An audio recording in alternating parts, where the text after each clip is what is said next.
Hello friends, आज की ताज़ा खबरों में आप सभी का स्वागत है। झारखंड की तमाम छोटी बड़ी खबर इस वीडियो में देखने को मिलेगी। सबसे पहले बड़ी खबर, कोरोना से निपटने को 23,000 करोड़। एक बड़ी खबर की प्रधानमंत्री नरेंद्र मोदी की अगुवाई में कल हुई नई कैबिनेट की बैठक में कृषि और स्वास्थ्य क्षेत्रों के लिए कई अहम फैसले लिए गए हैं। केंद्र सरकार ने कोरोना महामारी के खिलाफ प्रयास तेज करने के लिए 23,123 करोड़ रुपए के स्वास्थ्य पैकेज का ऐलान किए हैं। Covid emergency response and health package के दूसरे चरण को केंद्रीय कैबिनेट ने मंजूरी दे दी है। वहीं इस मंत्रिमंडल की बैठक में मंडी के जरिए किसानों तक 1 लाख करोड़ रुपए पहुंचाने की योजना भी तैयार की गई है। नए केंद्रीय स्वास्थ्य मंत्री मनसुख मंडाविया ने कोरोना वायरस के खिलाफ लड़ाई में स्वास्थ्य क्षेत्र के लिए राहत पैकेज का ऐलान किया है। इसी के साथ ही अगली बड़ी खबर, मुख्यमंत्री हेमंत सोरेन 15 अगस्त को देंगे नियुक्ति पत्र।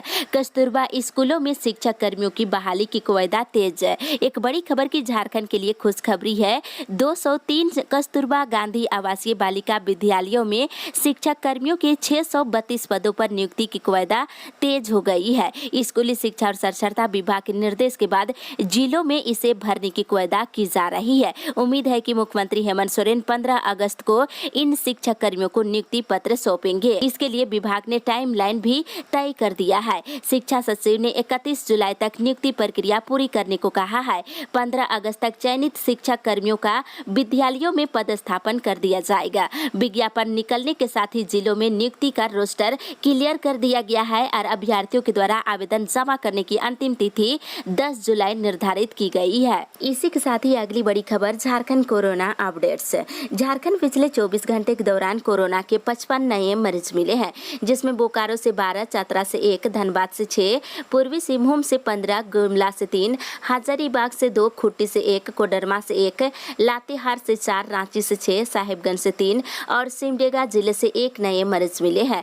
वहीं पिछले 24 घंटे के दौरान 110 मरीज स्वस्थ हुए हैं, जिसमें बोकारो से 6, देवघर से 3, धनबाद से 8, दुमका से 6, पूर्वी सिंहभूम से 13, गढ़वा से 2, गिरिडीह से 1, गोड्डा से 2, गुमला से 7, हजारीबाग से 3, खूंटी से 2, लातेहार से 9, लोहरदगा से 1, पलामू से 2, रांची से 8, साहिबगंज से 5, सरायकेला से 6, सिमडेगा से 24 और पश्चिमी सिंहभूम जिले से 2 मरीज स्वस्थ हुए हैं। वहीं राज्य में एक्टिव केस की संख्या घट करके 476 हो गई है। बता दें, बोकारो में 28, चतरा में 2, देवघर में 30, धनबाद में 20, दुमका में 24 एक्टिव केस है। वहीं पूर्वी सिंहभूम में 64, गढ़वा में 2, गिरिडीह में 6, गोड्डा में 7, गुमला में 27, हजारीबाग में 12, जामताड़ा में 29, खूंटी में 5, कोडरमा में 24, लातेहार में 19, लोहरदगा में 5, पलामू में 13, रामगढ़ में 8, रांची में 72, साहिबगंज में 22, सरायकेला में 22, सिमडेगा में 79 और पश्चिमी सिंहभूम जिले में 12 एक्टिव केस है। वहीं पिछले 24 घंटे के दौरान पूर्वी सिंहभूम में 1 मरीज की मौत हुई है। इसी के साथ ही अगली बड़ी खबर, सर्वप्रथम खतियान के आधार पर लागू हो स्थानीय नीति। आदिवासी मूलवासी जन अधिकार मंच के संयोजक लाल विभव सहदेव ने कहा है कि सर्वप्रथम खतियान के आधार पर स्थानीय नीति लागू होनी चाहिए। उन्होंने कहा कि स्थानीय नीति को विकासात्मक कार्य से जोड़ना जरूरी है, चाहे वो नियोजन का मामला हो या फिर खान खनिज का आवंटन का हो। सभी जगह खतियानधारियों की भागीदारी सुनिश्चित करने को कहा है। इससे आदिवासी मूलवासियों का समग्र विकास हो सकेगा। साथ ही उन्होंने मुख्यमंत्री हेमंत सोरेन और वित्त मंत्री रामेश्वर उरांव के बयान का स्वागत किए हैं, जिसमें आदिवासी मूलवासी को सम्मानजनक भागीदारी सुनिश्चित करने की वकालत किए हैं। इसे सिर्फ बयान तक न रखकर इसे कानून में परिवर्तन करने की मांग की है। इसी के साथ ही अगली बड़ी खबर, रथ यात्रा निकालने की मांग को लेकर दायर याचिका पर सुनवाई आज। झारखंड हाईकोर्ट में रथ यात्रा निकाले जाने की मांग को लेकर दायर जनहित याचिका पर आज सुनवाई होगी। इस जनहित याचिका के प्रार्थी की ओर से राज्य के पूर्व महाधिवक्ता और झारखंड हाईकोर्ट के वरीय अधिवक्ता अजित कुमार ने अदालत से आग्रह किया है कि ये मामला जरूरी है, इसलिए इसे जल्द सुना जाए। वहीं दूसरी ओर राज्य में मदरसा और संस्कृत बोर्ड का भी गठन करे मुख्यमंत्री। झारखंड युवा मोर्चा के केंद्रीय उपाध्यक्ष अकरम खान ने मुख्यमंत्री हेमंत सोरेन को ज्ञापन सौंपकर राज्य में मदरसा और संस्कृत बोर्ड के गठन करने की मांग की है। उन्होंने अपने मांग पत्र में बताया है कि राज्य में मदरसा बोर्ड का गठन नहीं होने के कारण राज्य के मदरसों में शिक्षा ग्रहण करने वाले छात्रों और छात्राओं को विभिन्न प्रकार की समस्याओं का सामना करना पड़ रहा है। 2020 के अमील और फाजिल की परीक्षा परीक्षाओं का आयोजन अभी तक नहीं हुआ है, जिस कारण से राज्य के लगभग 8,000 से अधिक छात्र छात्राएं प्रभावित हुए हैं। इसी के साथ ही अगली बड़ी खबर, 3 दिन में 15वें वित्त आयोग की नियुक्ति पर हो फैसला, नहीं तो जेल भरो आंदोलन।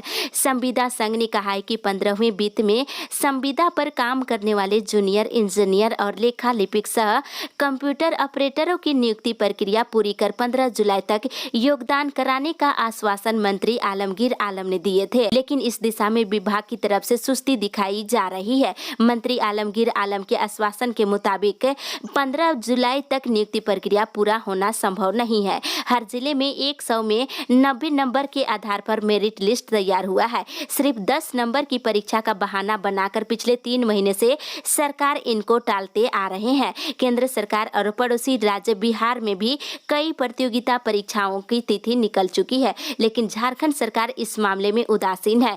15वें वित्त आयोग की नियुक्ति पर फैसला जल्द नहीं लिया जाता है तो जेल भरो आंदोलन किया जाएगा। इसी के साथ ही अगली बड़ी खबर, रांची रेलवे स्टेशन बिल्डिंग में आरक्षण काउंटर शुरू।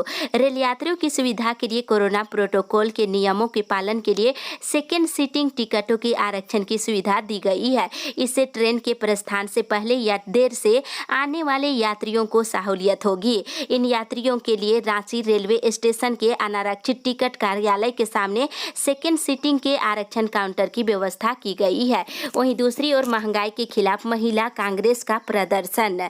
झारखंड प्रदेश महिला कांग्रेस कमेटी के अध्यक्ष गुंजन सिंह के नेतृत्व में कल मोराबादी में महिला कांग्रेस का केंद्र सरकार पर हल्ला बोल कार्यक्रम के तहत देश में बढ़ती महंगाई का विरोध प्रदर्शन किया गया। इस दौरान महिला कांग्रेस ने सांकेतिक तौर पर हाथों में बर्तन, हंडिया, चूल्हा और लकड़ी के साथ ही कड़ाही दिखाकर विरोध जताए हैं। इसी के साथ ही अगली बड़ी खबर, आजसू ने की ई कल्याण पोर्टल खोलने की मांग। आजसू ने राज्य सरकार से छात्र हित में दोबारा ई कल्याण पोर्टल खोलने की मांग की है। प्रदेश सचिव ओम वर्मा ने कहा है कि बीएड सत्र 2020-21 के छात्र छात्राओं ने राज्य के विभिन्न कॉलेजों में अपना नामांकन लिया, जिसकी प्रक्रिया जेसीईसी बोर्ड से 5 काउंसलिंग के माध्यम से संपन्न कराई गई है। सरकार की ओर से आदिवासी, हरिजन, पिछड़ी जाति के छात्राओं को दी जाने वाली छात्रवृत्ति ई कल्याण पोर्टल पर सिर्फ प्रथम काउंसलिंग के छात्र ही आवेदन कर पाए हैं। इसके बाद की काउंसलिंग के छात्र आवेदन करने से वंचित रह गए हैं। इसी के साथ ही अगली बड़ी खबर, मेडिकल और नर्सिंग के छात्रों को अस्थायी नौकरी में प्राथमिकता। एक राहत भरी खबर की कोविड अस्पतालों में इलाज करने वाले मेडिकल और नर्सिंग के छात्रों को राज्य में होने वाली अस्थायी नियुक्ति में प्राथमिकता मिलेगी। उन हेल्थ केयर प्रोफेशनल को मिलेगा जो अनुबंध पर कोविड अस्पतालों में काम कर रहे हैं या करेंगे। इसके लिए उन्हें न्यूनतम 100 दिन कोविड अस्पतालों में सेवा देना जरूरी होगा। राज्य सरकार ने चिकित्सकों की कमी को देखते हुए केंद्र की अनुशंसा पर अंतिम वर्ष में पढ़ने वाले पीजी मेडिकल, एमबीबीएस और बीएससी नर्सिंग के छात्र छात्राओं को कोविड अस्पतालों में अनुबंध पर बहाल करने का निर्णय लिया है। वहीं दूसरी ओर नियुक्ति नियमावली का मसौदा तैयार, अड़चनें दूर करने पर फोकस। मुख्यमंत्री हेमंत सोरेन ने राज्य के विभिन्न विभागों में शीघ्र ही नियुक्ति प्रक्रिया शुरू करने का निर्देश दिए हैं। 1 महीने के अंदर नियुक्ति प्रक्रिया होने की उम्मीद की जा रही है। नियुक्ति प्रक्रिया शुरू करने से पहले राज्य सरकार अड़चनों को दूर करने की मशक्कत में जुट गई है। राज्य सरकार ने परीक्षा संचालन नियमावली में संशोधन का मसौदा तैयार कर लिया है। सरकार की कोशिश है कि ऐसे प्रयास हो जिससे नई नियमावली को कहीं भी चुनौती नहीं दिया जा सके। इसके लिए पूरी तैयारी की जा रही है। इसी के साथ ही अगली बड़ी खबर, झारखंड बोर्ड के मैट्रिक और इंटर का रिजल्ट 20 से 22 जुलाई के बीच होगा जारी। एक बड़ी खबर की झारखंड बोर्ड के मैट्रिक और इंटर का रिजल्ट 20 से 22 जुलाई के बीच जारी हो सकता है। इसकी जानकारी गुरुवार को ऑनलाइन बैठक में जैक के सचिव महिप सिंह ने दिए हैं। उन्होंने पूर्वी सिंहभूम जिला के शिक्षा पदाधिकारियों और हाई स्कूल के शिक्षकों और बीआरपी सीआरपी को संबोधित करते हुए बोल रहे थे। उन्होंने इसके साथ ही इस दौरान मैट्रिक और इंटर का रिजल्ट तैयार करने के लिए मूल्यांकन पद्धति के बारे में विस्तृत से बताया है। शिक्षकों के सवाल के जवाब देते हुए जैक सचिव ने कहा है कि री रजिस्ट्रेशन कराने वाले छात्रों के नंबर पर जैक निर्णय लेगा। वहीं रेगुलर और एक्स रेगुलर के छात्रों के नंबर शिक्षकों को दिशा निर्देश के अनुसार अपलोड करना होगा। इसी के साथ ही अगली बड़ी खबर, ट्रैफिक चालान नहीं भरा तो जारी होगा वारंट। ट्रैफिक चालान मिलने के बाद भी जुर्माना नहीं भरने वालों की मुश्किलें बढ़ सकती है। ट्रैफिक पुलिस मोबाइल नंबर पर एसएमएस के जरिए रिमाइंडर भेजेगी। रिमाइंडर भेजने के बाद भी जुर्माने की राशि जमा नहीं करने पर अभियोजन की कार्यवाही के लिए ट्रैफिक एसपी की ओर से कोर्ट को रिकॉर्ड भेज दिया जाएगा। इसके बाद कोर्ट से वारंट जारी होगा। वहीं दूसरी ओर रांची विश्वविद्यालय एकेडमिक काउंसिल की बैठक आज होंगे कई निर्णय। आज रांची विश्वविद्यालय के एकेडमिक काउंसिल की बैठक होने जा रही है। आज होंगे कई निर्णय। इसके साथ ही 2 दिनों के अंतर पर देनी होगी 2 परीक्षाएं। नेशनल टेस्टिंग एजेंसी ने जेईई मेन के सत्र 3 और 4 की परीक्षा की तिथि जारी कर दी है। नोटिफिकेशन के अनुसार जेईई मेन की 2 सत्र की परीक्षाएं 2 दिनों के अंतराल पर देनी होगी। इस बार अभ्यर्थियों को ज्यादा समय नहीं दिया जाएगा। साथ ही इधर रिक्त पदों को भरने को लेकर अपर मुख्य सचिव को ज्ञापन। एनएसयूआई ने टेक्निकल यूनिवर्सिटी प्रशाखा खासकर कुलपति की कार्य प्रणाली पर सवाल उठाया है।